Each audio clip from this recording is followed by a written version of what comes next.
Visual branding is so important on YouTube. How you visually brand your channel page is incredibly important. Right now, I'm doing it, and I want to walk you guys through some of it.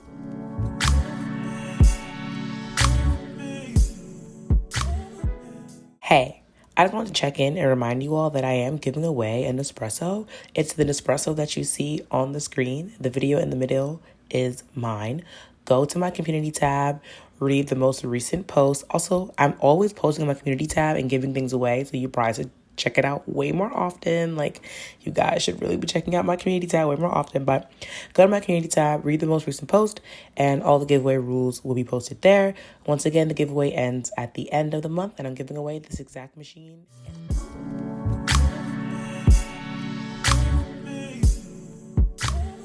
Okay, so let's get into your homepage, right? It's the very first thing that somebody sees when they visit your channel, and it should be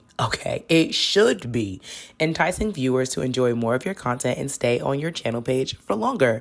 So we're going to discuss thumbnails, profile images, and what absolutely should be included in your channel page. All right, so boom. What is something that all of these large channels have in common? Very clear branding. And across platforms.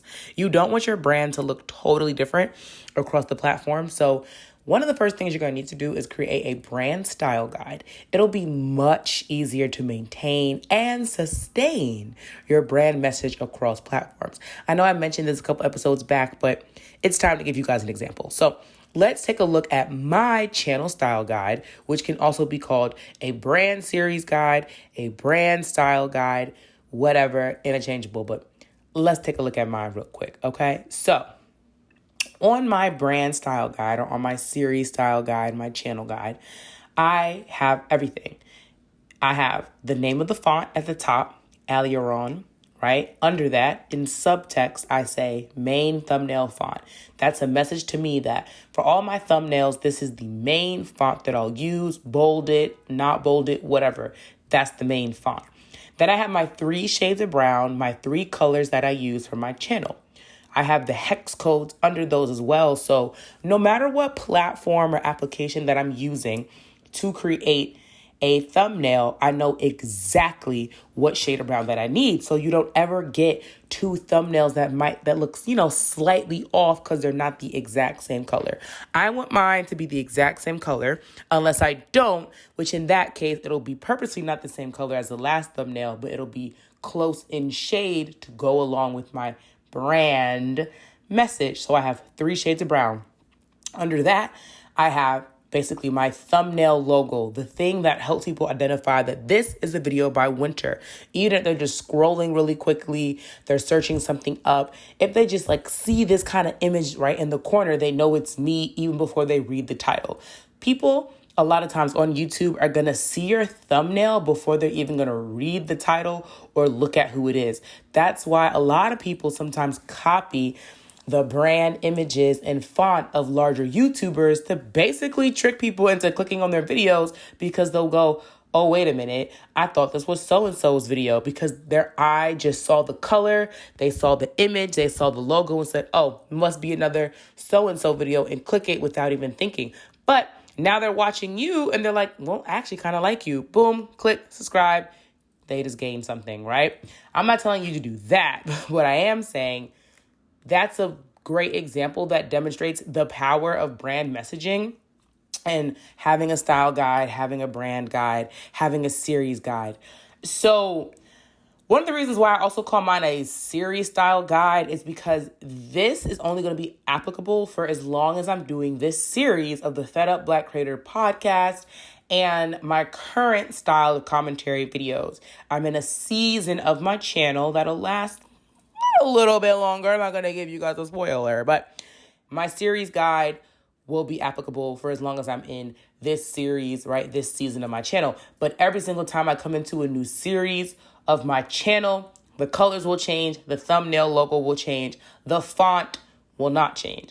That's very important. There has to be one thing, in my opinion, it works. There has to be one thing that remains consistently the same when it comes to your brand style guide and your, visual branding on YouTube. If you're going to change all of these components on the style guide, Listen, you can, but you have to be very clear about why you're doing it. Don't switch it up too much because trust me, people will absolutely get confused.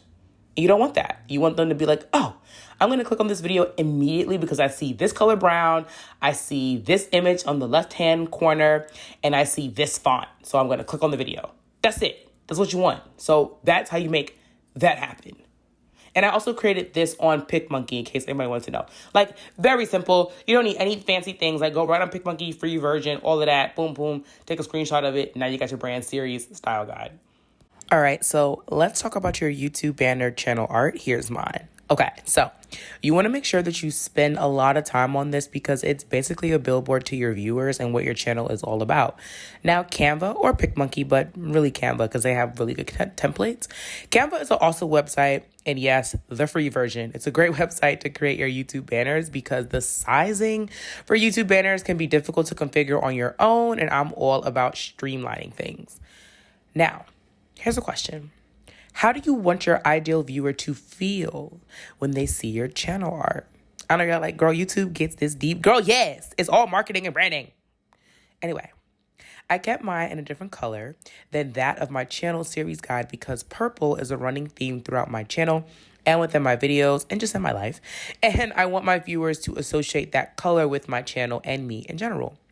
My channel banner includes my upload schedule, which is a new video every whenever because I need my viewers to know. I need my future subscribers to all know, baby girl, listen, look, we not a Monday, Wednesday, Friday, 2 p.m., 3 p.m. kind of girl, but we are a expect videos often kind of girl. So a new video whenever. I'm letting you know I'm laid back. I go with the flow. I'm letting you know I'm an artist, so I'm sensitive about my, creativity.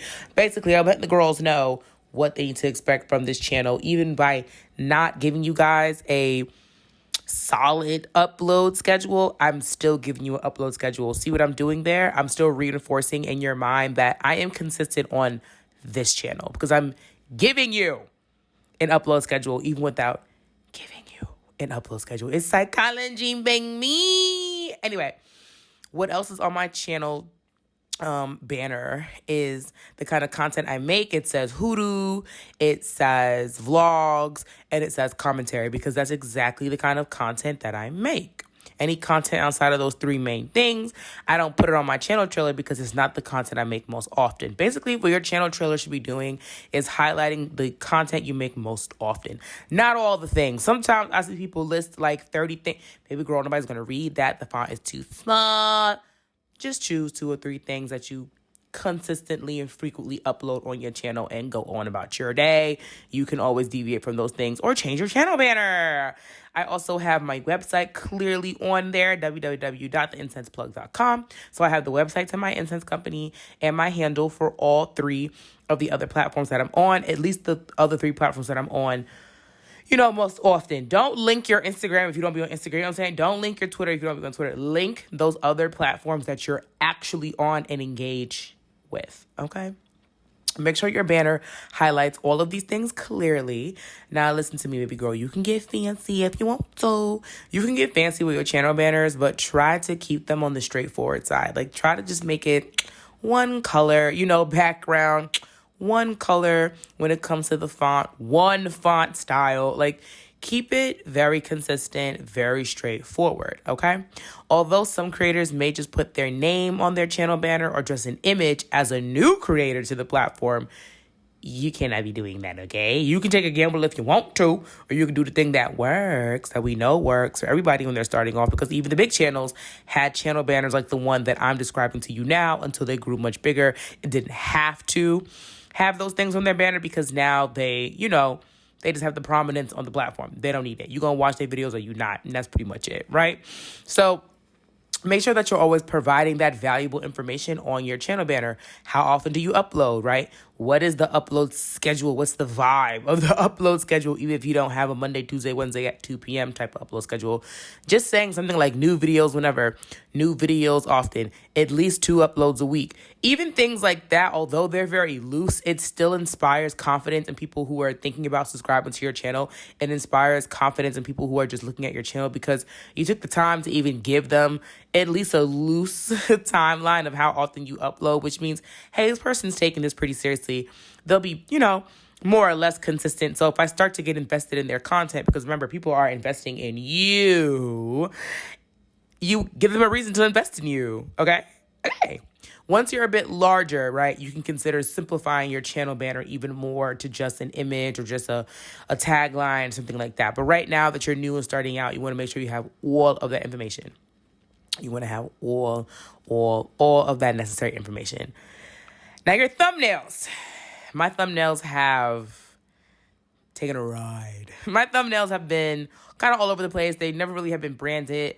My most popular videos are definitely not those that have been branded because that wasn't where I was on my channel. But my current branded thumbnails are starting to gain traction. So branding your channel does work. I just wasn't doing it at first, but I wanted to make that very clear to you all. If you guys go to my channel and search by like my most popular uploads, you'll see the evolution, the growth in my YouTube thumbnails. But I'm now in the process of really branding my channel because, again, this is the work that I do for other people.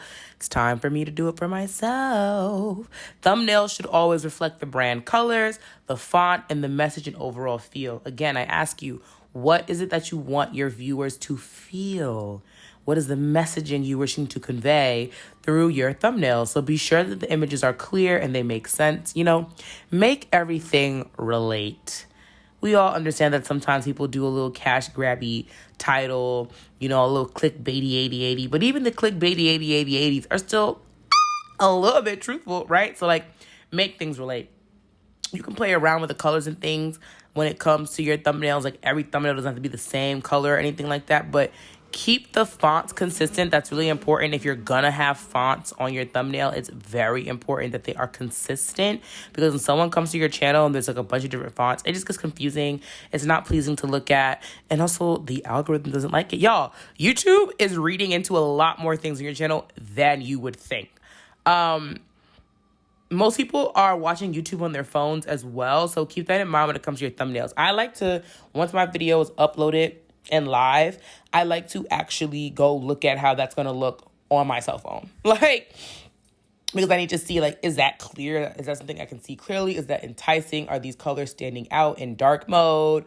All of those things you have to consider, because across the board, YouTube has released information publicly, right? Across the board, a good 70% of YouTube users are viewing on their phones before they're ever going to a desktop, a laptop, or hooking up to a TV or anything like that. So think about how your videos are going to look oriented on a cell phone. Always kind of have that in the front of your mind. How is this going to look on somebody's phone, though? Because that's where most people are consuming their content from YouTube.